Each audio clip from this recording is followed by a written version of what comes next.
I'm about to go to this restaurant anyway. All right, I'll talk to you later. Hello. It's I might call you. 5:30, so I'm unmuting people and we'll start introductions. So I'm going to mute everyone. This is Larissa Seibel, and I'm with Reinvestment Partners. And if you want to do a quick introduction, that would be great. Well, I don't hear a cacophony, so maybe I see Deandra. Are you ready to introduce yourself? Yes. Can you all hear me? Yes. Hello. So I'm Deandra Bodyford. What are we doing for introductions? You can just say, where you work at Duke or where you are in the home buying process. Okay, so I'm Deandra Bodyford. I'm an employee at Duke. I've been an employee for 2.5 years now, and I actually just closed on a home probably 3 weeks ago now, on the 25th of last month. Yes. So we celebrate with you, and we've got another celebration too. Thank you. We'll come to her at the end of the introductions. Kitty? I am Ivy Birch, and I have been with Duke for going on a little over 10 years now. And I have been in and out with the homeowners group, but looking forward to get all the information, the valuable information that I know I need to continue to move forward. Thank you. Eliza, are you helping out with unmuting? I'm not. Okay, so I'll try again. Kitty, I'm trying to unmute you, but whoever's unmuted, go ahead. Hi, my name is Katina Bird, and I've been coming to the home buyers meeting for like 2 years and just keeping on my path. Right. Let's see. I don't see Dawn. And Leslie, I'm going to try to unmute you.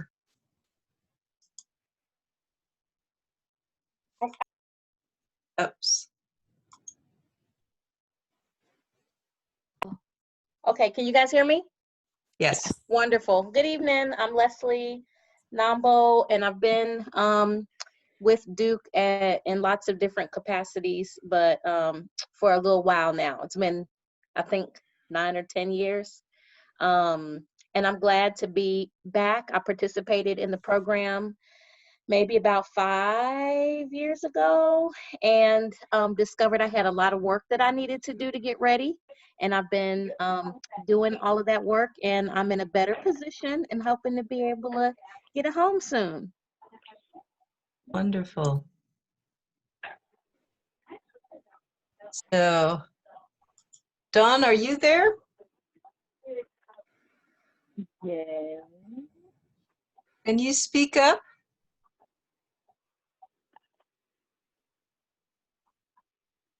Okay, Dawn's here. Who did I miss?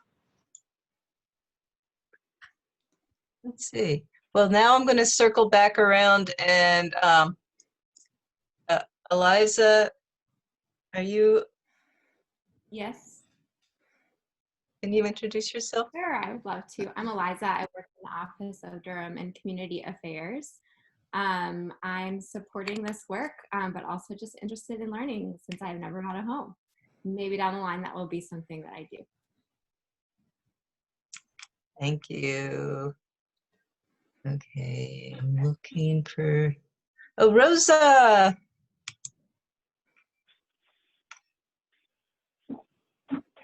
Rosa, do you want to introduce yourself? Hello, my name is Rosa. I work at Reinvestment Partners. I schedule the appointments for Miss Larissa, so call me.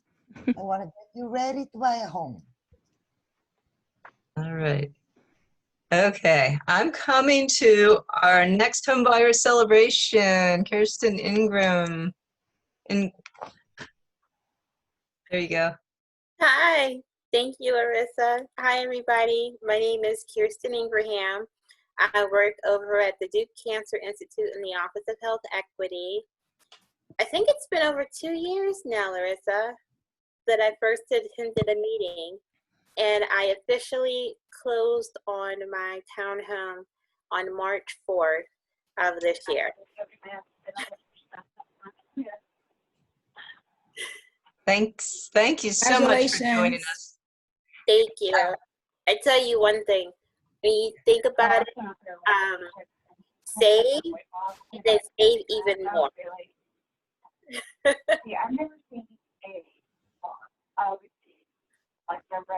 Any other advice for our future homeowners? You know, I would be remiss if I did not say, even though I was looking, I was comfortable with apartment living because it was like a community sense in a way. You kind of get spoiled by all the, you know, the extra things they have.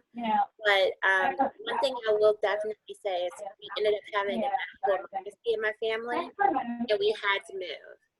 And so by me doing the steps in the program along the way, everything was pretty much laid out. So it was time for me to go ahead and provide the documentation to my bank. Everything was already in order. So, you know, all the tips really helped. I learned so much, you know what I mean?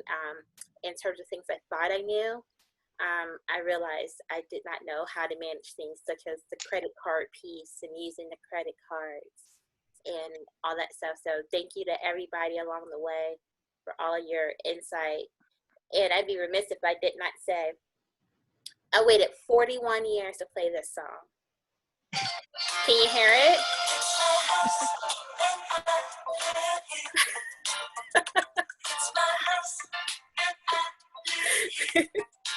So that was awesome. I played when we cleaned our home before we moved in. So thank you, Larissa, for everything, and even the questions I was asking you in the midnight hour about the inspection process. Thank you for it. You're very welcome. And we should have a song every class. We're going to have to make that happen. Awesome. I see PB. Let's see. Hello. You're unmuted. Okay. Hi. You want to introduce yourself? Okay. So basically the same thing we did last time, or? Yeah, just your name and something about you or whatever you want. Okay. Let's see. Okay, my name is Patrice. I have been coming to the class off and on for a couple years now, but am kind of finding myself having a little bit more time now that I'm working remotely, full time, at least to focus a little bit more on home buying. So I'm really trying to buckle down and get it together this time. All right. I think a lot of people are in that position. With a little bit of time, since everyone's not going out spending money, hopefully a little bit more money too. Okay, I see a couple of folks who are not connected to audio. Is there anyone who hasn't been introduced? Go ahead and unmute yourself. Okay, hearing none, I'm going to ask Anna Schufelt to get us started. Awesome. Super excited to be with you all this evening.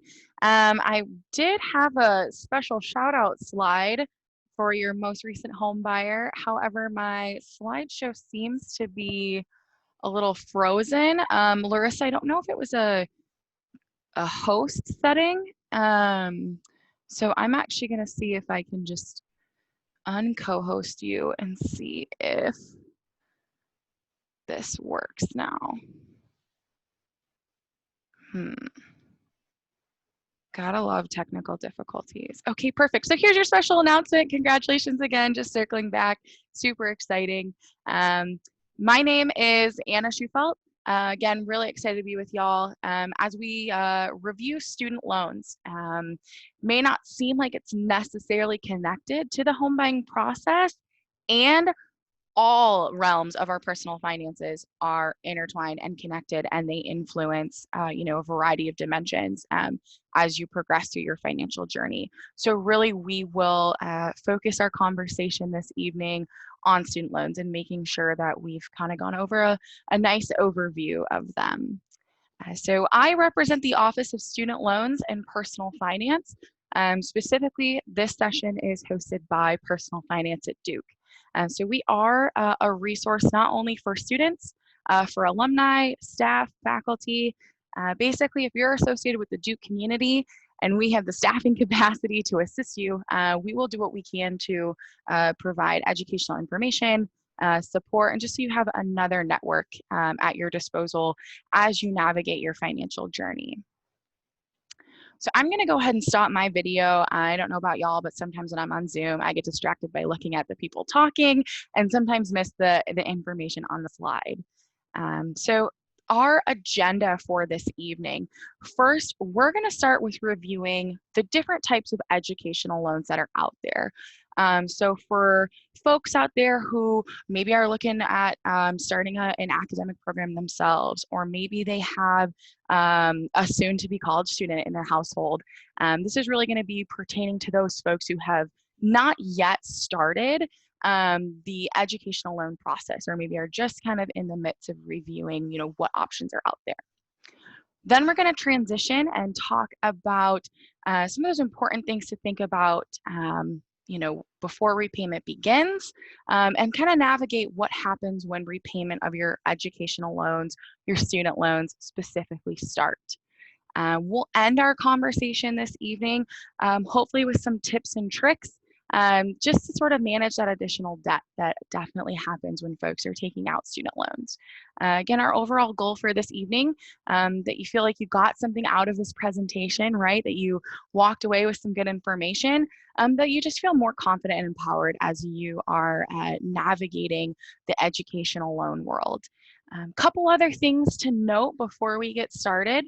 We will be using the chat feature primarily, just because I know when we're in a group setting and people are trying to talk all at once, it can get a little confusing.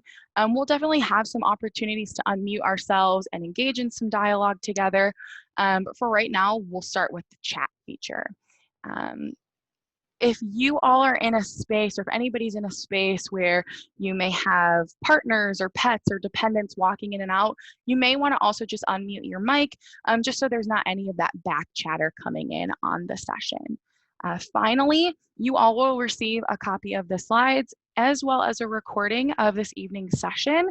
I'm sure Larissa will be able to help me facilitate getting that out to y'all. So if for some reason you missed something, don't worry, you will have access to the information after the presentation. All right. So kicking things off with our types of educational loans.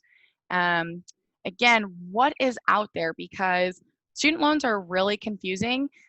Even for those of us that live this day in and day out, we still find things that, oh, I didn't know this, or we're talking amongst one another because there is just something really nuanced that, again, even goes over our heads. So if sometimes, if you've looked at educational loans before and you're confused, you're in good company, because they really are confusing and they're unique, very different to other loans. Oops, my controls are freezing again. Okay, perfect. So what are the types of educational loans out there? First, for school loans, there are student loans and there are parent loans. And almost all of the types of loans that we're going to kind of overview have both a student and parent option. First are our federal loans. Those are probably the most common student loans or educational loans. And based on what we've seen in our office, certainly the most widespread use. Next are our state and state agency loans, oftentimes called an alternative loan. These loans are a little bit less familiar to folks. They are state dependent. And so if North Carolina hasn't been your home state, and maybe when you went to school or your child went to school, you weren't here, and your state didn't offer a state loan, again, this may be new information to you. We're lucky enough that the state of North Carolina does have a really wonderful educational loan option that's out there. So we'll talk about that a little bit more. Next, there are private loans. Again, I would say that's probably another more commonly known type of educational loan. And again, you're borrowing that through some type of bank or lending institution. Finally, there are school loans. And again, these are going to be really unique to where either your student is going to school or where you are going to school. Not every single school has a school loan, and you can't necessarily apply for the loans. They're very similar to how scholarships are awarded, and it's almost always based off of information that you supply in either the FAFSA or other type of admissions documentation that you submit. So let's dive down deeper into some of these different types of loans. So we're going to start with our federal loans. And again, there are several different types. There are ones for students. There are direct subsidized student loans and direct unsubsidized student loans. Now, the biggest difference between those two types of loans is that for subsidized loans, while your student or while you as the student are enrolled at least half time in school, interest does not accrue on those loans. Direct unsubsidized loans are always accruing interest. As soon as that loan is dispersed or hits your student account, interest will start to accrue. Now, I certainly still get confused with them every now and again. So if ever I'm speaking with a student and I need a way to remember the difference, I always say I want a sub sandwich, I want a subsidized loan, ideally because again, you're going to have less interest accrue over time. So kind of a cheesy way to remember the difference, but both loans are really, really great educational loan options. We'll talk about why that is in just a second here. The final type of federal loan are called PLUS loans. And specifically to this group, there are parent PLUS loan options. Now, there are also plus loan options for folks who are going to, grad programs and things like that. But again, for those folks who maybe you have a child that's going through school and you'll need to take out some additional educational loans, the federal government does have a parent PLUS loan option. Similar to the unsubsidized loan, that loan accrues interest from the moment the loan is dispersed to the student account. Now, some important things to note with federal loans. It is always going to be a fixed interest rate. So for students who are studying in an undergraduate program this year, their interest rate for a direct subsidized or direct unsubsidized loan is going to be under 3%. And that interest rate is for the entire life of the loan. So again, that's fixed interest rate. Same with our PLUS loans as well. There are also 6-month grace periods following the student's graduation or withdrawal from school before any type of repayment back on the loan occurs. And finally, the most unique thing to federal direct loans are going to be flexible repayment plan options. Unlike other loans, for student loans specifically, there are numerous repayment plans to pick from, which is really nice to have that flexibility to be able to pick the repayment plan option based on your financial situation. Next, we have our state and state agency loans. Now, these are going to be loans that are borrowed based on either your residency or where your student or where you are going to school. So, in our office, we work with parents who aren't from North Carolina, but because their child's going to Duke, this loan is an option for them. So similar to the federal government, to the federal direct loans, there are fixed interest rates associated with the North Carolina State Assist Loan. There's also a 6-month grace period before repayment begins on the loan. And there's really limited repayment plan options. So again, keep in mind that there are some similarities between a state loan and federal loans. The biggest difference is that there's really only one repayment plan option available. So next we have our private loans. Again, these are going to be loans that you are borrowing from a bank or similar lending institution. There are many different types of private educational loan lenders out there. And so kind of knowing what terms are out there, they will vary based on who you decide to work with. So some of the interest rates that you see will be fixed for the life of the loan. Other times they're going to be variable. So they'll fluctuate based on what's happening in the economy at large. Some of the private lenders we work with offer grace periods. So if your student graduates, they don't have to immediately start paying back on their student loan. Some lenders will offer a repayment plan option. They're pretty limited, and usually you have to pick them up front. Typically, your choices are going to be based off of time. So you can either choose a 10-year repayment plan or a 15-year repayment plan, for example. We're also seeing a lot of our private lenders offer student rewards.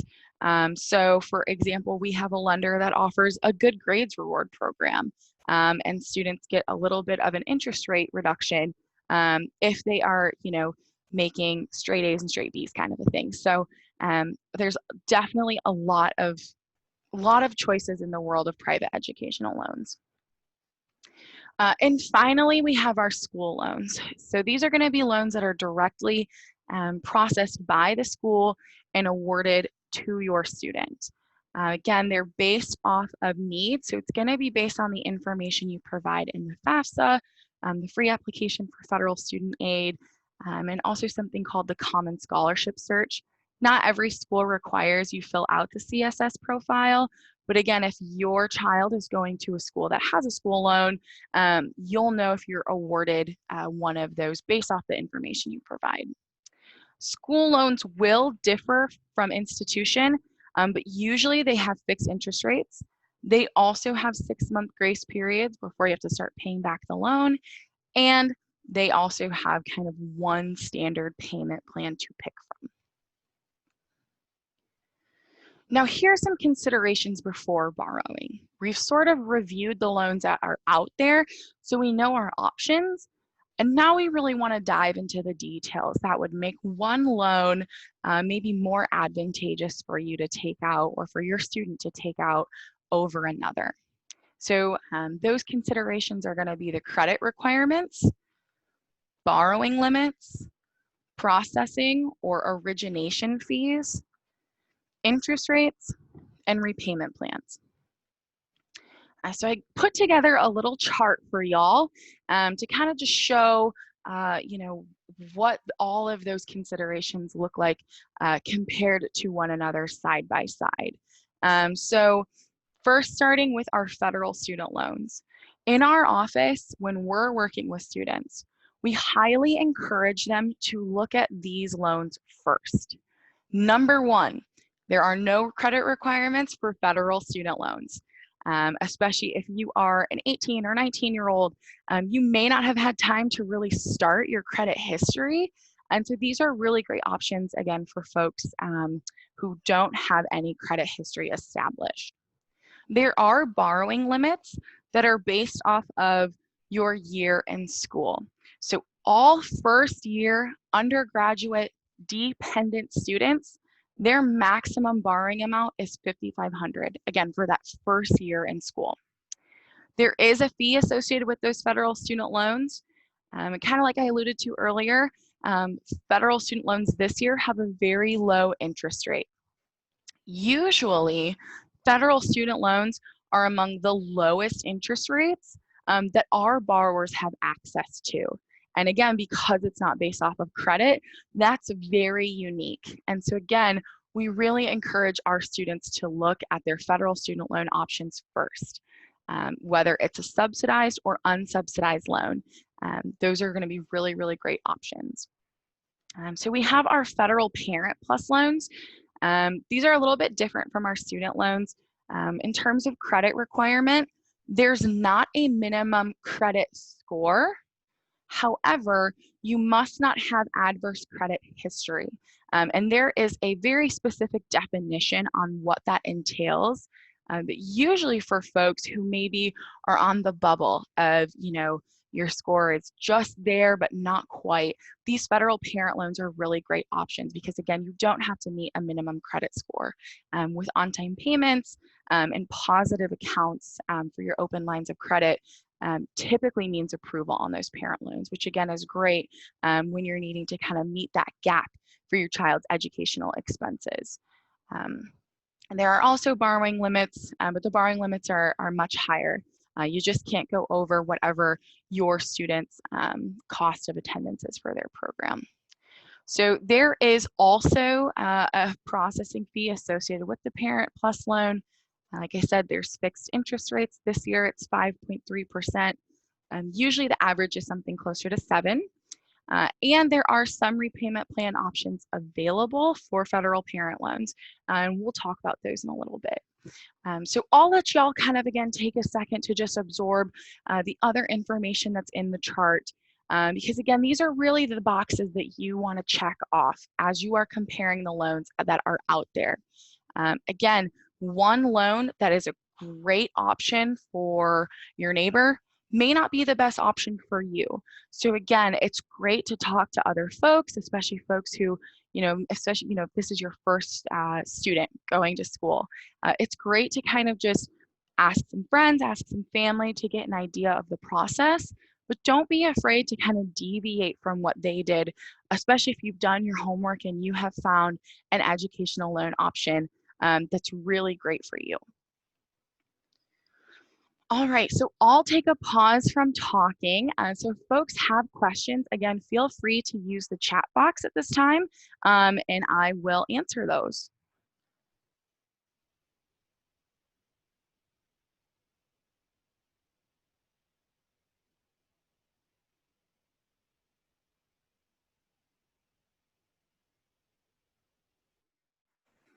All right, so seeing none, we will move on.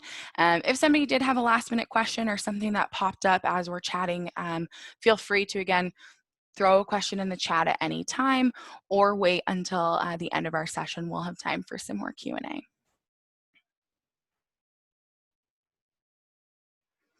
All right, so switching gears to our preparing for repayment section. So we know what loans are out there.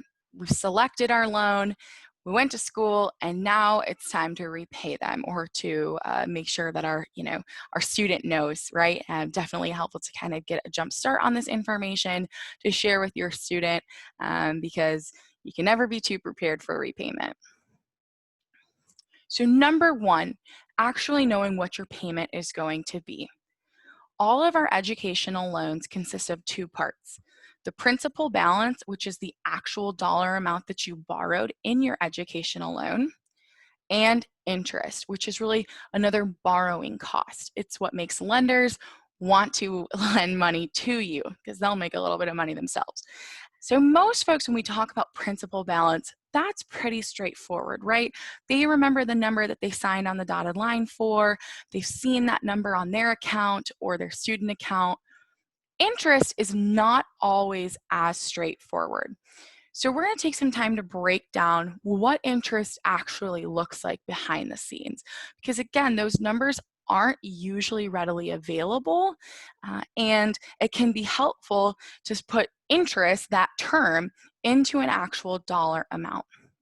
Now, student loan interest is simple. It does not have a compounding effect. It doesn't keep adding and multiplying on top of itself. So given our example for someone who borrowed $20,000 educational loan at 5.5%, our daily interest accrual is right around $3. After a month, we're getting just over $90 a month. For that full year, we're looking at $1,100. And then you can see by the time maybe you or your student had finished a 4-year degree, you're looking at $4,400 in interest accrual, just on that one loan. Now keep in mind, I have a note at the bottom that the interest has not been capitalized. So capitalized, for folks who aren't familiar with that term or maybe have heard it and kind of forgot the definition. When something is capitalized, it's added to in this case, the balance, the principal balance of your loan. So again, for our example, we had a $20,000 loan.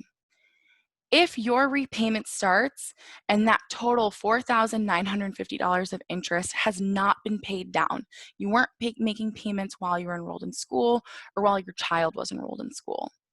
Once repayment begins, that interest balance is capitalized or added to our principal amount. And so instead of paying back $20,000, we'll be paying back just under $25,000 on this one loan. Now, this is where the only time you might see some of that interest on top of interest effect, because now we have an additional almost $5,000 that's going to start accruing interest now that repayment has begun. So one thing that I like to tell folks that I'm working with, especially for students, because if they're taking out a federal student loan, they won't be allowed to borrow that $20,000 figure, right? So their monthly accrual is going to be far less than that $90 monthly.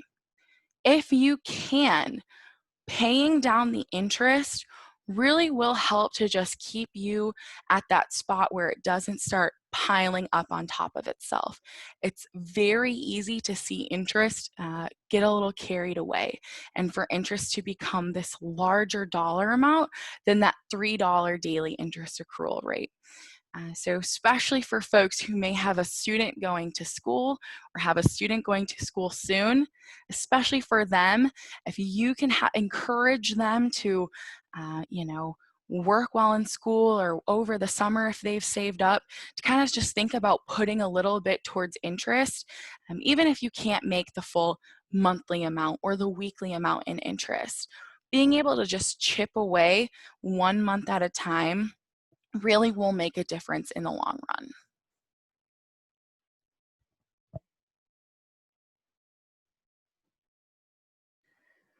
So now that we sort of understood what the payment is going to look like, let's chat about how that payment actually goes through. So for those of you who are already paying on loans, you know this very well. You work with a third party called a servicer. So this is a group that acts on behalf of your lender to collect all of your payments. Depending on the type of educational loan you take out, you'll have a different servicer. Now, there's again lots of different ways that you can kind of identify who your particular loan servicer is, who it is that you'll actually be sending those payments to. And so for folks who are working with federal loans, just an example of one of those servicers that's out there. But again, there's lots of ways that you can find your servicer. If you do have any questions, highly encourage you to just go back to your lender and ask, where do you want me to send these payments? Not like we're necessarily dying to pay these off, but we know it's a good practice to do. And so finding out where that payment is going to go, definitely a great way to stay organized and prepare for repayment. Now, the big question, are there repayment plan options? And the answer is, it depends. So we're going to start with our federal loans.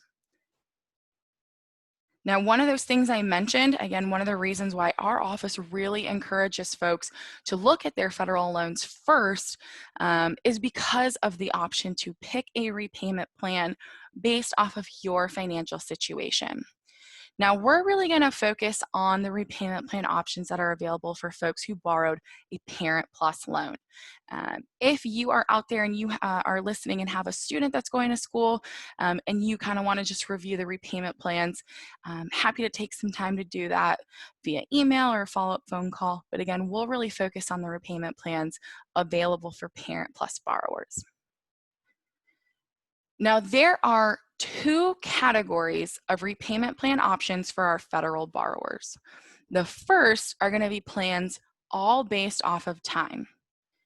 Starting with the standard repayment plan option, it's going to be your loan balance divided by 120 months so that your payments are done after 10 years.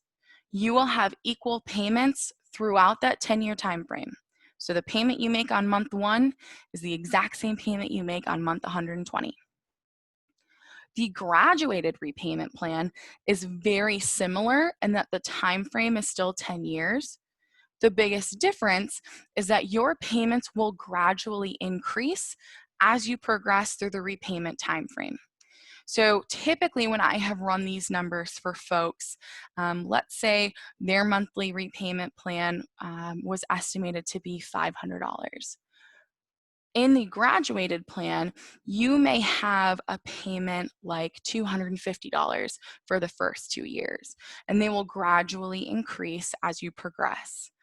By the end of the plan for years 9 and 10, instead of $250, you might end up paying something closer to $1,000. So it gives you some more flexibility in the beginning, but it nearly doubles what you would have paid on a standard plan at the end. So again, thinking of that standard $500 payment increasing to $1,000, it's definitely an increase from that $250 payment originally.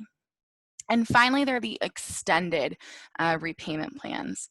There is an extended plan for standard and an extended plan for graduated.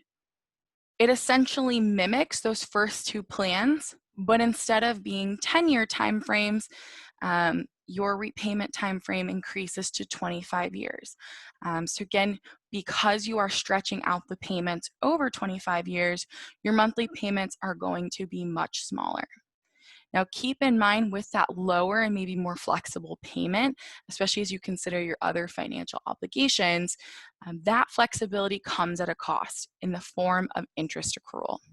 So when I have run the numbers with folks, typically, if they are on an extended plan, either the standard or the extended fixed or extended graduated, usually they will pay back as much interest as they originally borrowed. Now, again, flexibility is definitely something that that folks need from time to time. Life happens, and to be able to have a smaller payment to make sure that you are meeting that obligation to pay back your loan, again, definitely something that we need from time to time. And there may be better repayment plan options out there for you that, again, maybe have you paying less in overall interest than that extended plan. Now, before we dive into what other options may be out there, one thing that I highly recommend folks to do, and this can be folks who have not yet started student loan repayment or who are in the midst of it and maybe just want to see, what's that timeline? How far do I have left to go? If you go on to studentaid.gov, under the Manage Loans tab at the very top of the page is a tool called the Loan Simulator.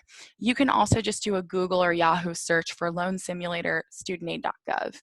And it will allow you to kind of walk through a calculator where you can input the loans that you still have, your interest rate, and it'll generate what your anticipated monthly payment's going to be and what your total over the life of the loan paid back will be. So it's a really, really handy feature. And it's something that I encourage all the students I work with to use. Now, again, like I talked about, maybe you need a flexible payment plan option, and maybe you're not really interested in looking at the extended plan, or you've looked at it and it just doesn't seem like it's the best for your financial situation. There may be another plan out there for you that you can choose off of your particular income. And so there's one unique plan available to folks who have a Parent Plus loan. However, you must what's called consolidate that Parent Plus loan into a direct consolidation loan. Now, that whole term really just brings that Parent Plus loan into an eligible status of being able to use one of the income-driven repayment plan options. What will happen is if you have multiple Parent Plus loans that you took out for, let's say your child was enrolled in school for 5 years, what they'll do is take a weighted average of the interest rates for those 5 loans, and then they'll figure out based off of your current loan balance and that weighted average interest rate what your new payments will be under the direct consolidation loan. That's something that you have to work with your loan servicer on. So if you're a federal borrower, the plan you're in right now doesn't feel like it's working for you, and you're interested in exploring having a plan that's based off of your household income, this really could be a good option for you. There are some other reasons why folks maybe would consolidate, and specifically if you had multiple loans while in school and were assigned to multiple servicers. So you're making 4 payments every month to 4 totally different servicers. But usually folks who are considering consolidation, it's really going to be to bring their loan into an eligible repayment plan. I see we have some questions popping up. We're going to get to some of these really soon. So again, bear with me. We'll have time for questions. I'm going to move on to our next slide. And so we're going to talk a little bit more about that specific income-driven repayment plan called the Income Contingent Repayment Plan for folks who, again, are wanting to take a Parent Plus loan and turn it into a direct consolidation loan. This is the only income-driven plan that you as a Parent Plus borrower have available to you. The payment is calculated in one of 2 ways. Either 20% of your discretionary income or a fixed payment for 12 years. So that fixed payment is going to be very similar to the standard repayment plan, but instead of 10 years, it's 12. In terms of figuring out what your discretionary income is, there is a formula, but your servicer will also be able to walk you through what your discretionary income would be considered under this plan. And so you could figure out, what 20% of my discretionary income is and what that actually looks like in a payment. Now, the one thing to remember, especially for folks who want to learn more about this plan, are considering jumping right into it, or who are already in the income contingent repayment, you must prove documentation of your income and family size every single year with your loan servicer. If you don't do this, your payments will increase, and any interest that has accrued that hasn't paid off, so again, like our last slide, say you had $5,000 in interest accrual, that interest again gets added to your remaining balance. And so that's where you're going to see some interest go on top of interest in that situation.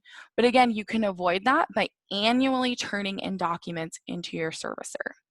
Now, sometimes your servicer, our office has experienced this firsthand. Sometimes the folks you speak to aren't actually as knowledgeable as you hope they would be. If you are lucky enough to speak with a floor supervisor or manager, you're probably going to talk to somebody who knows a little bit more. But definitely set an alarm yourself. Make sure you're not necessarily waiting for your servicer to send out that reminder, just because we have worked with borrowers who, again, the communication they got from their servicer was definitely lacking. So when picking a plan, the big thing is long-term. We know that life happens and that we need to lower our student loan payments. There's other financial obligations that happen, especially like we've seen through COVID-19. Sometimes there are circumstances far beyond your control that impact your ability to pay your monthly amount back on your student loans. So what our office recommends is that if you are looking at one of the income-driven options, or you're looking at one of the extended repayment plan options, to do your best to think of them as more of short-term solutions. Again, there may be an obstacle in your way that life has thrown at you. Being a federal borrower means you get to take advantage of these plans that are out there, so that again, your loan can stay in good standing. You can still have that positive credit history and all the good things that come with paying back your loans on time. But when you think of these as long-term solutions, that's where we can see some of our folks paying as much interest back as they originally borrowed in the first place. So again, really just keep the big picture in mind as you're looking at your repayment plan options. And so for all other loans, usually you're going to have a standard 10-year repayment plan.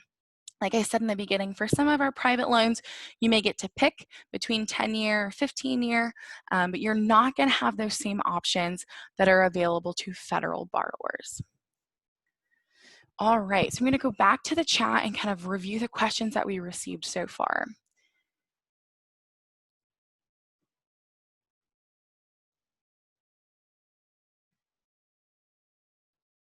Okay, perfect. So we've got a question about loan forgiveness. We're going to get to that.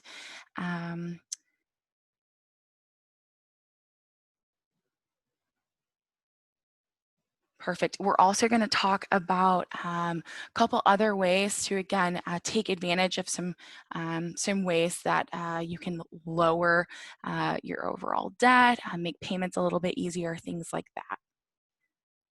Perfect. So the questions that you answered, we are going to get to, or we've already addressed. So we'll move on to this next section here. That's going to be dealing with debt, right? One of the things that comes with borrowing educational loans is we know we're going to have debt after graduation. So let's again talk about some of the tips and tricks that can help us manage our money and save us some dollars along the way. All right, so number one, if possible, consider paying above the required monthly payment. So again, this is going to be for folks who are already in repayment, especially for folks who may be in a plan that your monthly payment required is $0. When you're not making payments on your loan or they are very small, you're letting that interest accrue at, you're going to notice that it's going to get much larger than you would have wanted. So even if your required payment is $0, and let's say you're able to pay $5 a month towards that interest, it's not going to kick you out of the plan. It's not going to force you to pay more than that, but it is going to, again, allow you to just do what you can to keep that interest accrual in check. And same goes for folks who maybe their required monthly payment isn't $0, maybe it's $150. Do what you can to pay above that required amount. Again, even if you can't do it every month, any little bit extra will help, especially as you consider that interest accrual. So for folks who have multiple loans that they've taken out in school, another strategy that you may employ is after you have made your required monthly payment, if you are able to add a little bit more towards your loan payment, you can choose what loan to pick. And we recommend paying down the most expensive loan first, which is going to be the loan with the highest interest rate. Now, for some folks out there, you may have heard of the snowball strategy. That strategy is to take your smallest loan, regardless of interest rate, just looking at the loan amount and paying that loan down first. It can be a great momentum booster to see yourself being able to say, I paid off this one loan, keep it going, keep the energy going. And if you have loans with higher interest rates out there, they are costing you more each month. So again, do what you can to pay down your most expensive loan first. Another way to kind of save yourself some money during the repayment process is to activate auto pay on your loans. Almost all of our lenders offer an interest rate discount of 0.25%. Now, again, it may not sound like a lot, but when we're thinking of 10 or 25 years of paying back our loans, that 0.25% is really going to add up. And it helps us stay a little bit more organized. Life happens, things get busy, and if you have that auto pay set on your loans, again, you don't have to worry about going in and making that payment, and you've saved yourself money. So it's kind of a double bonus there on that tip. So our other tip, especially for folks who have not yet started repayment, or maybe again, you're working with the student and your family to start thinking about student loans, start budgeting that loan payment now. And if you're somebody who, you have been thinking about paying a little bit more on your loans each month, but you're not really sure how it's going to fit in with the rest of your budget, I highly encourage you to visit the website Cash Course. It's totally free, and there are a lot of great tools on there, like the Budget Wizard. I don't know about y'all, but sometimes Excel really overwhelms me, and this tool is very similar to Excel, but all of the heavy lifting is done for you, and it's way more user-friendly. We have a link to this resource on our website. Definitely check it out and kind of just start playing around with some student loan payments. If I was paying $100 a month versus $200 a month, how does that impact my loan payment? All right, so another thing to take advantage of, interest paid on student loans is tax deductible. As long as it is a student loan and not, let's say, a personal loan paid for school, the interest that you pay throughout the year is tax deductible up to $2,500. So in order to properly report that figure, you'll visit your loan servicer website, and you'll look for a download tab for the 1098E form. So the E form, again, your school's not going to have it, your lender's not going to have it, the servicer will have this form. And so as you can see in the highlighted box, you'll look at what's reported, and then you will put that number in as you're filing your taxes.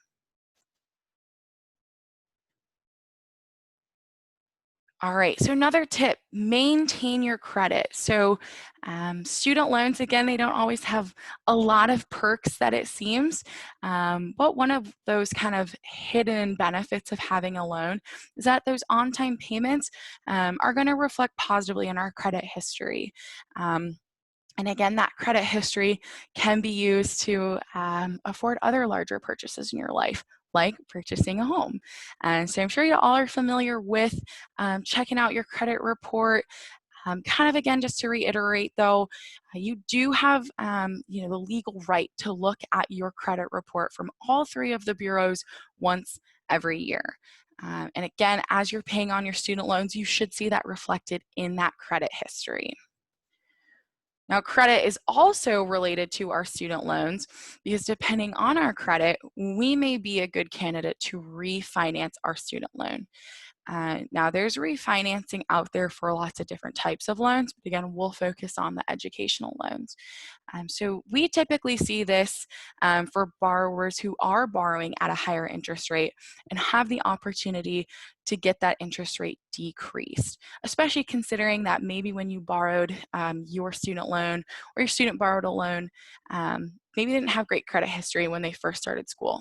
But a couple years down the road, their credit has really improved, and now they would be eligible to have a loan at a lower interest rate. So we are seeing, our office has seen a lot of really favorable refinancing options out there currently. And so if you're somebody who, you feel like your credit history is in a good spot right now, you'd love to see that student loan payment decrease and accrue less interest, refinancing could be a good option for you. And the one thing that we recommend to folks though, especially for our federal loan borrowers, is to do your homework. Because as a federal loan borrower, you have a lot of options out there for you to utilize if you need to lower your payments or if life happens and you need to pause making payments. When you refinance as a federal borrower, you lose all of those options. So really do your homework first. For folks who don't have federal loans, you probably don't have those same protections available to you. And so yes, still weigh the pros and cons. But again, usually we see our private loan borrowers have a little bit more flexibility as they decide between refinancing their loan and keeping it. We also recommend that you keep in contact with your servicer and ask for help because again, life happens. Our office is certainly a resource for you. We'd be happy to, practice the conversation or help you with the right questions to ask your servicer. And at the end of the day, your servicer is going to be the one who is most knowledgeable on the options available to you and can sign off on whether it's a new repayment plan or loan forgiveness, which somebody asked about and we'll talk about right now. All right, so how can your servicer help you? Number one, especially for my federal borrowers, they can talk to you about other repayment plan options that might be out there. So maybe a 10-year repayment plan is not working for you, but a 15-year plan would be doable. Your servicer may be able to work with you to make that happen. Again, this is pretty unique for federal borrowers, but in cases of employment or economic hardship, or in times when, again, life happens, your servicer can work with you to see if a deferment or forbearance or loan default rehabilitation would be a good option for you. And again, that's going to be either pauses on your student loan payments or working to get a loan that's in a negative status back into good standing with your loan servicer. Your servicer also can provide information on instances where you may qualify for a loan forgiveness or for a loan discharge. We're really going to talk about public service loan forgiveness, but I'll also make mention of the other type of loan forgiveness that is out there. All right, so public service loan forgiveness. This program has definitely been in the spotlight in recent years, not always for good reason, because there were some problematic issues with how the first cohort getting public service loan forgiveness implemented, how that turned out for them. But the program has definitely had some improvements. And so how the program exists today. This is again unique for our federal borrowers. Federal borrowers have the opportunity to potentially get their loans forgiven at no extra cost and no strings attached for qualifying public service employment. So what does all that mean and what does that look like? Number one, it starts with full-time employment through either a government agency, this could be federal, state, or local, and tribal, or a qualifying nonprofit organization, a 501c3. And so for all of us affiliated with Duke, Duke qualifies as a nonprofit organization. Now, just make sure that your employer is Duke and that you're not contracted out by some other private agency, because again, you have to make sure your employer is the nonprofit organization. Once you've checked that you are working for a qualified employer, you'll need to make 120 on-time payments in full towards your student loan balance. Now keep in mind, it does not have to be consecutive. So let's say you're working at Duke, you've been working at Duke for 3 years, you decide to take a different job that's in the private sector, but then after a year you miss Duke so much and you come back. Those loans that you made during your first employment at Duke still count to this overall 120. So again, it does not have to be consecutive. You do have to make each payment under a qualifying repayment plan. Now again, for our Parent Plus borrowers, that means you're gonna have to consolidate your loan and you're gonna have to be in the income contingent repayment plan. For other borrowers who again have been in school and are looking at employing this as a strategy to repay their loans back, you just need to be in any one of the 4 income-driven repayment plan options. And again, studentaid.gov has a link to those, and I believe we'll have time as we wrap up for anybody who has questions, and we can go over those plans a little bit. Finally, you have to submit forms annually to your servicer to show that you are still working in that qualifying employment and that you've been making those payments regularly and that you're counting towards the 120 on-time total. So again, highly encourage folks to do a little bit of extra homework if you think that you meet the qualifications for public service loan forgiveness. That same loan simulator tool that we talked about, that again, I can also share how to get that link with y'all. Great way to see if public service loan forgiveness works. So I had a quick example to show y'all for somebody who, let's say their annual income is $25,000 and their loan balance at the moment is $25,000. Their family size, household of 3. Just kind of looking at their monthly payments, that total to be paid plus whatever's forgiven. If you compare that to original loan balance, again, it's definitely a good option to explore and highly encourage folks who think that they might be a good candidate to, again, do some extra research on their own. All right, so we are wrapping up this evening with just a few couple slides, and then we'll pause for some additional questions. All right, so again, reviewing what we talked about, for folks who are still looking at educational loans, whether for themselves or for a child at home, make sure you consider all the costs of borrowing and you compare all of the types of educational loans out there. Start with your federal loans if eligible to borrow those, and then kind of explore what other options are out there. Start planning for repayment now. Play with what some of those monthly payments are going to look like, especially for folks who think they're going to pick a different repayment plan or maybe are going to start paying more each month. And do what you can to prioritize those payments. Go through the rest of your financial obligations and expenses and really see where student loans fall. Obviously, we all have lots going on in our lives and lots of different priorities to meet. And if you do what you can to, again, kind of prioritize those payments, you'll definitely start to see that loan balance go down and start to keep that, that interest accrual lower, which is definitely helpful as you're looking to pay off these loans in full. And don't forget, keep in contact with your servicer. They're going to be the most knowledgeable when it comes to options that are out there if you need to have a lower payment, pause on payments, or want to look at loan forgiveness. So to learn more about federal loans, so visit studentaid.gov. Again, for our federal borrowers, this is going to be a really, really great resource for you. One thing that I'm seeing here on the tab for loan forgiveness, I realize I didn't touch on. So for folks who are not looking at public service loan forgiveness, but they are looking at loan forgiveness that happens when you've reached the end of your repayment time frame.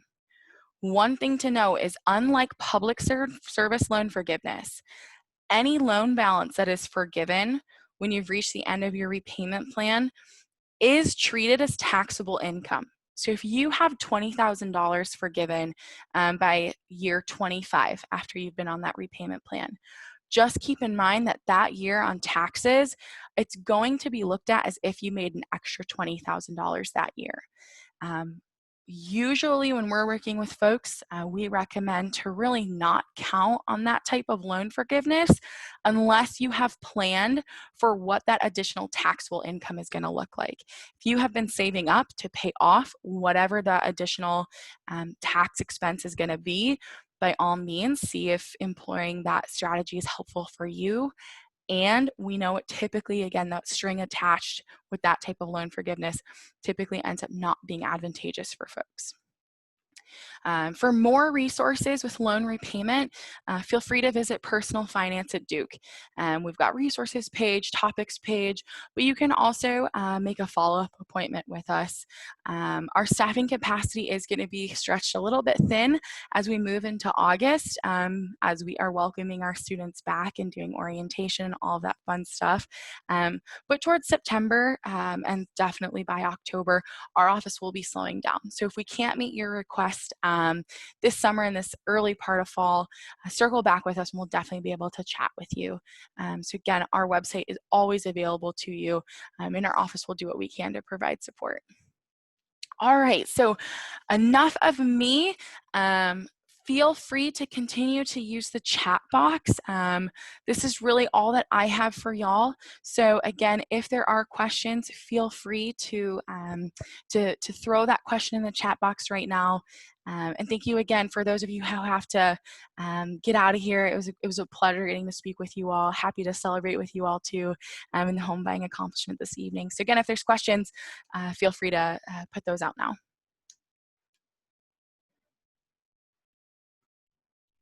Anna, can I ask you a quick question?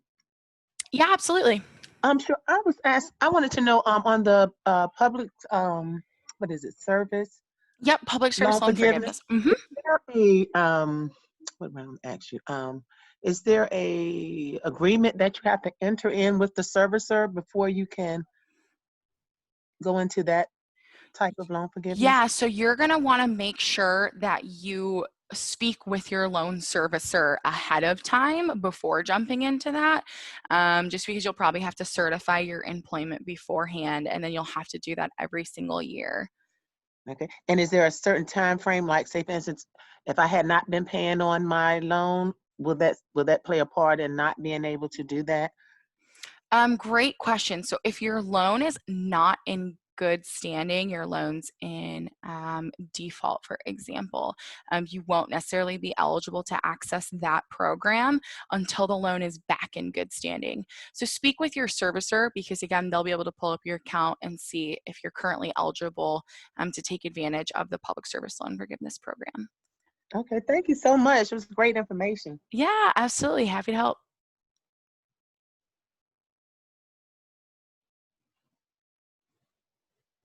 And like I said, y'all will be getting a recording of this as well as the slides.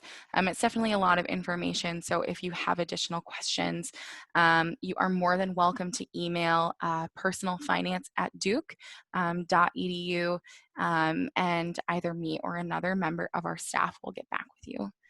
If there are any other questions, again, feel free to speak to those now. So I have a question. I put some questions in the chat. I guess maybe, I don't know, maybe they were answered, but they just wasn't clear to me. So I guess I'm gonna read, I was trying to type fast, so maybe I didn't ask my question clear enough within the chat. So one question was, I was asking about different things to take advantage of, like after closing, regarding your loans? I guess within more details, like, is it anything that you do differently within your student loans that can probably either help drop your payments, or is there any programs you could take advantage of? Does that change your student loans at all? So when you say close out your loan, can you No, just close on a house. oh, close on a I'm house. Thank sorry. you. No, no, That's no, why that's okay. I was like, maybe I wasn't clear. No, that's okay. So in specifically purchasing a home, there's not any type of like tax credit or any type of income adjustment that I am aware of, at least for federal borrowers. And I don't believe there are any, private lenders out there that have any type of perk or any type of program that's available to folks who've just closed on a house. Okay.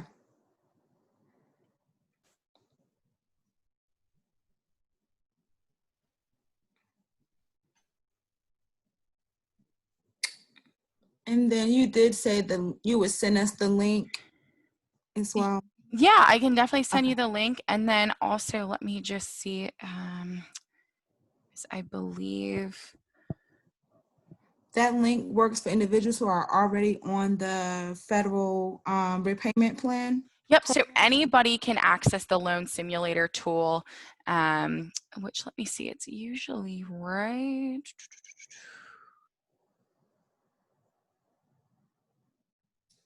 If you go into this studentaid.gov website, this is just a screenshot of their homepage. And if you write in the search tool, that little magnifying glass at the top, you can click on the loan simulator, or type in loan simulator and it pops up. I will also send a link to Larissa, so hopefully in that email that she sends to y'all with the recording and the slides, you'll also be able to just click right into it. But yeah, it's pretty easy to find on the website. I think my screenshot was just up a little too high to see the loan simulator tool. No problem. Hi, I had a question I was thinking about. Mm-hmm. It doesn't necessarily pertain to me per se, but in terms of if we're going back to school to get a higher degree, Mm-hmm. and it's kind of twofold. If we're going back to school to get a higher degree, and we take out student loans to pay for our courses, can you talk a little bit about the benefits that we have with Duke in the education benefit and the nuts and bolts with that piece? Yeah, great question. So for folks who are looking to return to school, obtain a different degree, a supplemental degree, what have you. So number one is that whenever you are in school status, your loans are eligible for deferment. That's pretty true across the board. For folks who maybe have private educational loans, you may want to just follow up with your lender. But if you are looking to go back to school, again, you do have some flexibility in that you do not have to start paying on those loans. There are also different educational tax deductions and credits that are available to folks who are paying on qualified educational expenses that they can take advantage of.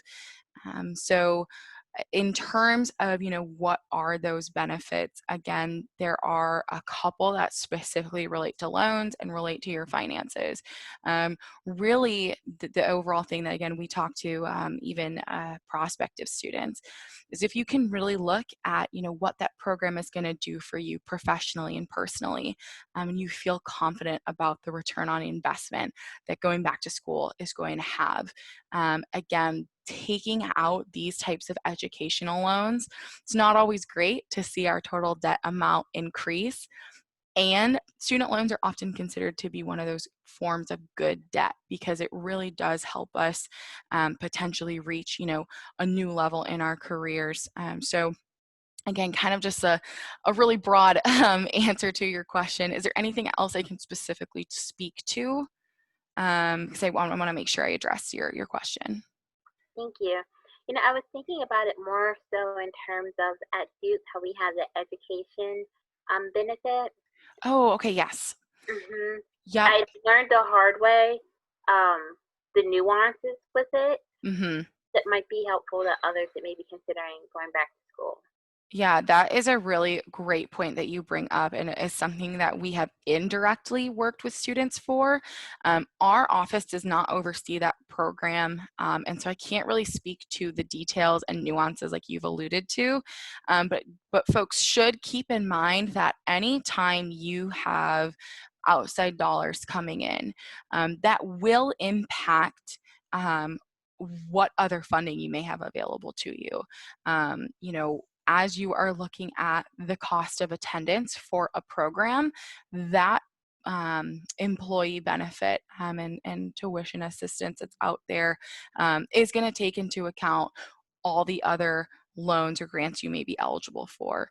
So I would be happy to identify the person to speak to, again, and be able to include a link to Larissa with that information as well. But again, our office doesn't directly deal with that, nor do we have oversight with that program. So I don't want to speak to it too much just because it's out of my wheelhouse just a little bit. And I do want to ask a follow-up question. That you may be able to answer. So to what she's saying, from my understanding with the whole program is that Duke does compensate 2 classes. And I did hear you make a statement before about once you go back to school, your loan go into like a deferment. Mm-hmm. With already being on the loan forgiveness, if they're compensating 2 classes, like, is there a way to keep your loans in a payment plan so you're not kicked out of that deferment? So you're not deferring your loans even longer for the and pushing that back. Yeah, that is a really great question. I believe you may have the option to forego that deferment. Let me just take down your contact information. I see your name on the screen because I actually have never been asked that question before and want to get you a set answer. So just give me 1 second. Okay, perfect. Yeah, I will follow up with you on that answer because absolutely you don't want to necessarily prolong public service loan forgiveness and just, again, keep that balance kind of in the air for additional years more than you have to. Knowing from my own experience working with the federal loan system, my guess is they would make you pause the total payments if you are enrolled at least half-time as a student. But I'm going to look into that a little bit more for you and follow up with you. The email that you included in the registration form, I'll reach out to you with an answer. So thank you so much for that question. Okay, thank you. And Kirsten, I think I may be saying your name wrong, but thank you for that question, Ashley, because that's what made me think of that. You're welcome. I know I had looked and I did take a few classes. I did it online because as an employee here at Duke, wanting to remain here and pursue my career here, but then also wanting to pursue a doctoral degree. And so I did a hybrid program, and the university was not located here in North Carolina. And so if it's not located in North Carolina, you're not able to utilize the funds for the education benefit. That's good information. If I actually have to stop my loan forgiveness, I wouldn't take advantage of it at all. I would actually even wait to hear back from you, Anna, because if I hear that they're going to kick me out of the program, I probably wouldn't even. I will have to really weigh those options, honestly. Okay. Yeah, it's because if you are still working and you are still employed through that public service, again, it should still count, even if the required payment is $0. And sometimes I'm a little bit cynical while working with the federal loan program. So I will definitely, again, get back to you just so again, you have all the information and can make that, that educational decision with as much information at your disposal as possible. Thank you. Yeah. All right, folks. Well, if there are no other questions, or if there are questions, please feel free to send an email to personalfinance@duke.edu. You can also reach out and again, make an appointment. If for some reason we're not able to connect, the week or the day that you select, please know that we will reach out to you when we have a little bit more time. Like I said, this is kind of getting into our busy season with students coming back, but again, we are very, very happy to work with you and to support you as being part of the Duke community. So again, thank you all so very, very much. It was a pleasure to be with you this evening, and I hope you all have a great rest of your night. Thank you. Thank you, Laurel. I have to go out to another meeting. Have a great night. Thanks. Thanks. Bye, everyone. Bye. Thank you.